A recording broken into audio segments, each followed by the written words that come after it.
नमस्कार दोस्तों, Jahangir maths and science club में आप सभी का हार्दिक स्वागत है। आज हम जिस टॉपिक के बारे में पढ़ने जा रहे हैं वह है कोशिका। कोशिका का छोटा सा इंट्रोडक्शन है दोस्तों। कोशिका को इंग्लिश में सेल कहा जाता है।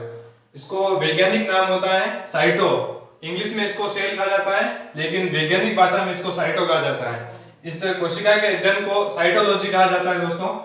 इसकी खोज सबसे पहले रॉबर्ट हुक ने की, जो कि मृत कोशिका थी। मृत कोशिका की खोज रॉबर्ट हुक ने की, लेकिन जीवित कोशिका की खोज ल्यूवेन हुक ने की। ये मृत थी और ये जीवित थी। फिर इसका सिद्धांत दिया, जो सिद्धांत आगे जाके हम पढ़ेंगे दोस्तों। सिद्धांत स्लाइडेन और स्वान दो वैज्ञानिक थे। स्लाइडेन और स्वान दोनों अलग अलग थे, दोनों ने मिलकर इसका सिद्धांत दिया। और दुनिया की सबसे छोटी जो कोशिका होती है वह होती है माइक्रोप्लाज्मा, और जो सबसे बड़ी होती है वो शुतुरमुर्ग का अंडा होता है दोस्तों। ये दोनों छोटी बड़ी है, जो ये पूरी दुनिया में सबसे छोटी और सबसे बड़ी है। और ये मानव में सबसे छोटी कोशिका होती है स्पर्म, और मानव में सबसे बड़ी कोशिका होती है अंडाणु। उसके बाद मानव की सबसे लंबी कोशिका होती है न्यूरॉन। उसके बाद जो किसी विभाजन कभी नहीं होता, जैसे कोशिका का विभाजन रहित कोशिका न्यूरॉन होती है। और सबसे तेज विभाजन लीवर में होता है दोस्तों। जो भी कोशिका लीवर में होती है उनका सबसे तेज विभाजन होता है। हमारे शरीर को बनने के लिए दोस्तों मैं आपको एक एग्जांपल दे देता हूँ। जैसे हम ईंटों से दीवार बनाते हैं, बहुत सारी ईंटें मिलकर दीवार बनाती हैं, और अनेक दीवारों मिलकर कमरा बनाती हैं। बहुत सारी ईंटें मिलकर दीवार बनाती हैं, और बहुत सारी दीवारें मिलकर कमरा बनाती हैं, और बहुत सारे कमरे मिलकर मकान का निर्माण करते हैं। सबसे पहले ईंट दीवार का निर्माण करेगी, दीवार कमरों का, और कमरे मकान का निर्माण करेगी। इसी तरह हमारे शरीर में भी होता है दोस्तों। इसलिए सबसे पहले कोशिका, अनेक सारी कोशिका मिलकर के दोस्तों ऊतक बनाती हैं। अनेक सारी कोशिकाएं मिलकर ऊतक बनाती हैं, और बहुत सारे ऊतक मिलकर हमारे शरीर के अनेक अंग बनाते हैं। ऊतक मिलकर अंग बनाते हैं, और अंग मिलकर हमारा शरीर बनाते हैं दोस्तों। इस तरह कंपैरिजन होता है दोस्तों। ईंट का कोशिका से, दीवार का ऊतक से, कमरे का अंग से, और मकान का शरीर से। दोस्तों हम अब कोशिका के अंग के बारे में पढ़ेंगे। सबसे पहले हम कोशिका झिल्ली के बारे में पढ़ेंगे। इसको इंग्लिश में सेल मेम्ब्रेन कहा जाता है। तो कोशिका झिल्ली, कोशिका के अंदर बहुत सारे अंग पाए जाते हैं, जैसे माइटोकॉन्ड्रिया, राइबोसोम, ऐसे बहुत सारे पाए जाते हैं। तो उनको वो बाहर बिखर जाते हैं, पूरे शरीर में फैल जाते हैं, इसलिए इनके बाहर कोशिका झिल्ली पाई जाती है। ये कोशिका झिल्ली पादप और जंतुओं दोनों में पाई जाती है। सभी पादप और सभी जंतुओं में कोशिका झिल्ली होती है। यह कोशिका झिल्ली प्रोटीन की बनी होती है, और कोशिका झिल्ली के सभी अंग कोशिका झिल्ली में रहते हैं। नहीं तो कोशिका झिल्ली नहीं होगी तो ये अलग अलग बिखर जाएंगे, पूरे शरीर में फैल जाएंगे। जैसे लाइसोसोम है, तो लाइसोसोम फट जाएगा तो सभी अंगों को खराब कर देता है। इसलिए कोशिका झिल्ली का होना अनिवार्य है। दूसरा पढ़ेंगे हम कोशिका भित्ति के बारे में। इसको इंग्लिश में सेल वॉल कहा जाता है। यह केवल पादपों में ही होती है, क्योंकि पादपों में जो कठोरता होती है वो इसी के कारण होती है। इसलिए यह जंतुओं में नहीं पाई जाती, केवल प्लांट में ही पाई जाती है। यह सेलुलोज की बनी होती है, और ये पादपों को सुरक्षा एवं आकार प्रदान करती है। उनका आकार तथा सुरक्षा इसी के कारण होती है। अब दोस्तों हम माइटोकॉन्ड्रिया के बारे में पढ़ेंगे।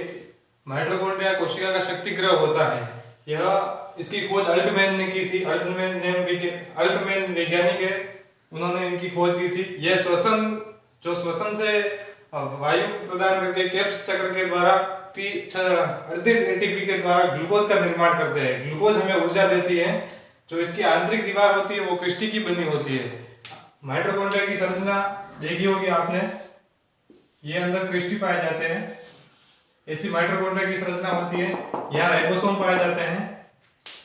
तो ये जो अंदर बनी हुई ये क्रिस्टी की बनी होती है। इसके अंदर ऊर्जा का निर्माण होता है। आगे हम गोल्जी का है, ये इसकी खोज कैमिलो गोल्जी ने की थी। तो ये इस ऊर्जा का परिवहन करता है, पूरे शरीर में पहुंचाने का काम गोल्जी का ही करता है। तथा जो ऊर्जा बचती है तो उसका संग्रह करता है राजधानी और जल संग्रह। जैसे हमारे शरीर में कभी भी कमी हो जाती है, जैसे हमारा लॉकडाउन लग गया ना, तो जैसे पादपों में जैसे लॉकडाउन लग जाता है तो ये जल संग्रह, ये जब उसमें लॉकडाउन लग जाता है तो ये राजधानी इसमें से जल को परिवहन करती है गोल्जी के द्वारा। दोस्तों हम आगे तारककाय केंद्र के बारे में पढ़ेंगे। सेंट्रोसोम इसको इंग्लिश में कहते हैं। तारककाय, इसकी खोज बोवेरी नामक वैज्ञानिक ने की थी और ये क्या करता है, कोशिका विभाजन करता है। दो कोशिकाओं को अलग अलग वो पुनर्निर्माण करता है इसका। दो कोशिकाएं अलग अलग विभाजित हो जाती है, तो अलग अलग विभाजित होने का मतलब वो आधी आधी नहीं होती, वो अलग अलग अकेली अकेली अलग कोशिका बनती है पुनर्निर्माण में। जो लीवर में सबसे अधिक कोशिका जल्दी पुनर्निर्माण होता है कोशिकाओं का, और ब्रेन में सबसे कम होता है। न्यूरॉन में लगभग होता है, कभी कभी होता भी नहीं है न्यूरॉन में। इसलिए हम लोग हेलमेट पहनने के क्यों कहते हैं, क्योंकि ब्रेन में लग जाती है तो वहां कोशिका का निर्माण होता ही नहीं है, बहुत कम होता तो भी, इसलिए हेलमेट पहनना चाहिए हमको। उसके बारे अगली बात हम अंतःप्रद्रवी जालिका के बारे में करेंगे। यह हमें आंतरिक कंकाल के रूप में कार्य करती है और यह हमें आंतरिक सहायता देती है। इसको इंग्लिश में एंडोप्लाज्मिक रेटिकुलम कहा जाता है। यह स्मूथ और रफ दो प्रकार की पाई जाती है। ये दोस्तों देख लिया होगी आपने, ये अंतःप्रद्रवी जालिका है, तो ये एक तरफ स्मूथ और एक तरफ रफ होती है। रफ होती उस साइड राइबोसोम पाए जाते हैं जो प्रोटीन का निर्माण करते हैं। ये रफ में प्रोटीन का निर्माण करते हैं, और स्मूथ होती है जो वसा का निर्माण करती है। स्मूथ को हिंदी में चिकनी अंतःप्रद्रवी जालिका कहा जाता है और रफ को खुरदरी अंतःप्रद्रवी जालिका कहा जाता है। दोस्तों हम आगे राइबोसोम के बारे में पढ़ेंगे। राइबोसोम अपने अभी पहले पढ़ा अंतःप्रद्रवी जालिका के, खुरदरी अंतःप्रद्रवी जालिका के वहां पाए जाते हैं। ये प्रोटीन का निर्माण करते हैं और इनको प्रोटीन की फैक्ट्री कहा जाता है। यह हर समय प्रोटीन बनाते ही रहते हैं। तो ये दो प्रकार के होते हैं, 80S और 70S। 80S प्रकार के होते हैं जो छोटे होते हैं, 70S प्रकार के छोटे होते हैं एवं 80S प्रकार के बड़े होते हैं। जो ये 70S प्रकार के होते हैं ये प्रोकैरियोटिक कोशिका में पाए जाते हैं, और 80S प्रकार के होते हैं वो बड़े होते हैं जो यूकेरियोटिक कोशिका में पाए जाते हैं। ये अपन इसी टॉपिक में आगे पढ़ेंगे, यूकेरियोटिक और प्रोकैरियोटिक। आगे हम पढ़ेंगे केंद्रक के बारे में। इसको इंग्लिश में न्यूक्लियस कहा जाता है दोस्तों। इसकी खोज रॉबर्ट ब्राउन ने की थी। तो इसको हमारे शरीर का ब्रेन होता है, तो इसको केंद्रक को कोशिका का ब्रेन कहा जाता है। यह सभी जो कोशिका के अंग होते हैं, उसको माइटोकॉन्ड्रिया है, ये सभी को ये कंट्रोल करता है। जैसे ये कहता है काम करने के लिए काम करो, तो सभी काम करते हैं, तो ये इसको कंट्रोलर कहा जाता है। इसके अंदर क्रोमोसोम और डीएनए या आरएनए पाया जाता है। तो ये तीनों चीजें इसमें केंद्रक में पाई जाती हैं। दोस्तों हम लाइसोसोम के बारे में पढ़ेंगे। लाइसोसोम की खोज डी ने की थी। तो ये जल अपघटन एंजाइम होती है। इसमें हाइड्रोलाइटिक एंजाइम पाई जाती है। जो भोजन हम करते हैं वो उसका पाचन इसके द्वारा ही होता है, लाइसोसोम के द्वारा। तो ये कम मात्रा में स्रावित होता है लाइसोसोम।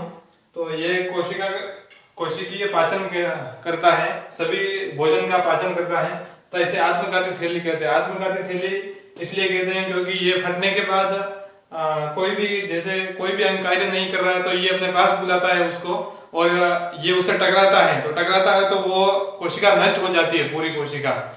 सभी में ऐसा ही होता है, सब कोशिका में लाइसोसोम पाया जाता है। लाइसोसोम किसी भी कोशिका को काम नहीं करती है तो वो आगे उससे टकराती है और वो कोशिका खत्म हो जाती है। इसलिए इसको एटम बम भी कहा जाता है। एटम बम इसलिए कहा जाता है क्योंकि सारे अंग कह देते हैं कि हम कोई काम नहीं करेंगे, तो ये अपने आप खुद को फोड़ देता है। जैसे ही फोड़ देता है तो कोशिका में सारे अंग नष्ट हो जाते हैं एवं पूरी कोशिका नष्ट हो जाती है। अब हम जीवद्रव्य के बारे में पढ़ेंगे। जीवद्रव्य को इंग्लिश में प्रोटोप्लाज्मा कहा जाता है। यह कलरलेस होता है, इसका कोई कलर नहीं होता। ये दो प्रकार का होता है, कोशिका द्रव्य और केंद्रिका द्रव्य। कोशिका द्रव्य वो होता है जो कोशिका के अंदर पाया जाता है, केवल केंद्रक को छोड़ के बाकी पूरी कोशिका में पाया जाता है। जो लाइसोसोम वगैरह होते हैं वो इधर उधर टकराते नहीं है, इसलिए कोशिका द्रव्य होता है। जैसे लाइसोसोम है, राइबोसोम है, ये सभी अलग अलग होते हैं, तो इनके बीच में ये कोशिका द्रव्य पाया जाता है। जैसे हम स्कूल जाते हैं तो छोटे बच्चे स्कूल जाते हैं तो उसमें किताबें वगैरह सब, पेन वगैरह सब भरते हैं और उसमें एक टिफिन भी साथ में रखते हैं। अगर वो दौड़े तो वो टिफिन खुल जाता है और सब्जी वगैरह सब अंदर वो सब खराब हो जाते हैं, किताबें वगैरह। तो किताब ये खराब हो जाते हैं। तो लाइसोसोम अगर कोशिका में अगर लाइसोसोम किसी से टकरा गया तो वो फूट गया, मतलब पूरी कोशिका खराब हो गई। इसलिए ये कोशिका द्रव्य पाया जाता है जो उनको टकराने से बचाता है। और केंद्रक में केंद्रिका द्रव्य पाया जाता है। ये कोशिका के अंदर ये कोशिका द्रव्य और केंद्र के अंदर ये केंद्रिका द्रव्य। आगे पढ़ेंगे हम दोस्तों सीलिया और फ्लैजिला के बारे में। सीलिया और फ्लैजिला दोस्तों ये पादप में पाए जाते हैं, जैसे छोटे छोटे पादप होते हैं उनके बारे में हम बाद में पढ़ेंगे। तो ये बाल जैसी संरचना क्या करना पाया जाता है, जैसे माना कि ये कोशिका है तो इनके ऊपर ऐसे पाए जाते हैं, ये सीलिया और फ्लैजिला ये बाल जैसी संरचना के बारे में पाए जाते हैं। और आगे हम पढ़े ये आउटर में पार्ट होते हैं, कोशिका के बाहर होते हैं, बाकी सब पार्ट होते हैं जो कोशिका के अंदर पाए जाते हैं, लेकिन ये एक ऐसा पार्ट है सीलिया और फ्लैजिला ये कोशिका के बाहर पाए जाते हैं। तो आगे हम गुणसूत्र के बारे में पढ़ेंगे जिनको इंग्लिश में क्रोमोसोम कहा जाता है। यह केंद्र के अंदर उपस्थित होते हैं, डीएनए, आरएनए और ये गुणसूत्र ये तीनों केंद्रक में पाए जाते हैं। डीएनए, आरएनए और जीन, डीएनए और आरएनए से जीन बनती हैं, ये हम आगे पढ़ेंगे। तो मानव में 46 प्रकार के गुणसूत्र पाए जाते हैं जो 23 जोड़े के रूप में पाए जाते हैं, दो जोड़े के रूप में पाए जाते हैं, तो 23 जोड़े होते हैं, 46 के 23 जोड़े होते हैं। तो जो मेल में पाए जाते हैं, मेल में और फीमेल में कुल मिला के 46 गुणसूत्र ही पाए जाते हैं 23 जोड़े के रूप में, लेकिन जो लास्ट जोड़ा होता है एक एक जोड़ा दोनों में अलग अलग होता है।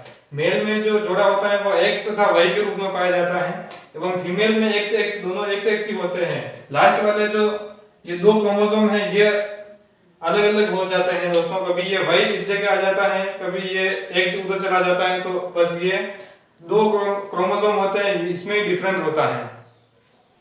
अब हम दोस्तों लवक के बारे में पढ़ेंगे। लवक जो पेड़ पौधों में पाया जाता है, ये लवक पेड़ पौधों में पाया जाता है, ये जंतुओं में नहीं पाया जाता। इसको इंग्लिश में प्लास्टिड कहा जाता है, ओनली प्लांट में ही पाया जाता है। तो ये 3 प्रकार का होता है, पहला होता है क्लोरोप्लास्ट, दूसरा ल्यूकोप्लास्ट और तीसरा होता है क्रोमोप्लास्ट। क्लोरोप्लास्ट को हिंदी में हरित लवक कहा जाता है दोस्तों। यह पत्ती और तना में पाया जाता है, यह भोजन निर्माण का कार्य करता है। पत्ती और तना दोस्तों जो हरा होता है उसमें पाया जाता है, जैसे तना होता है वो भी हरा होता है और पत्ती भी हरी होती है, इसलिए भोजन बनाने में इनका क्लोरोप्लास्ट का उपयोग किया जाता है।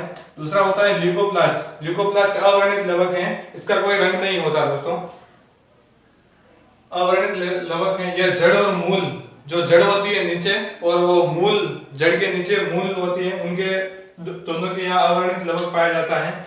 यह भोजन को संग्रह का काम करती है, जब ये भोजन बनाता है यह संग्रह का काम करता है। जब पतझड़ के समय जब ये क्लोरोप्लास्ट भोजन नहीं बनाता है तो ये अवर्णित लवक भोजन पहुंचाता है पूरे पेड़ में। उसके बाद तीसरा आता है क्रोमोप्लास्ट, वर्णित लवक, जो पेड़ पौधे की पत्तियां वगैरह जो होती है फल, उसमें रंग प्रदान करता है। एग्जांपल देखिए दोस्तों, कैरोटीन, गाजर में जो लाल रंग होता है वो कैरोटीन के कारण होता है, और टमाटर में लाल रंग होता है वो लाइकोपेन के कारण होता है। बाकी जो आम में वगैरह पीला रंग होता है वो ज़ैंथोफिल के द्वारा होता है। दोस्तों अगर हमारा वीडियो आपको पसंद आया हो तो लाइक कीजिए, अपने दोस्तों के साथ शेयर कीजिए। अगर आप नए हो तो हमारे चैनल को सब्सक्राइब कीजिए। धन्यवाद।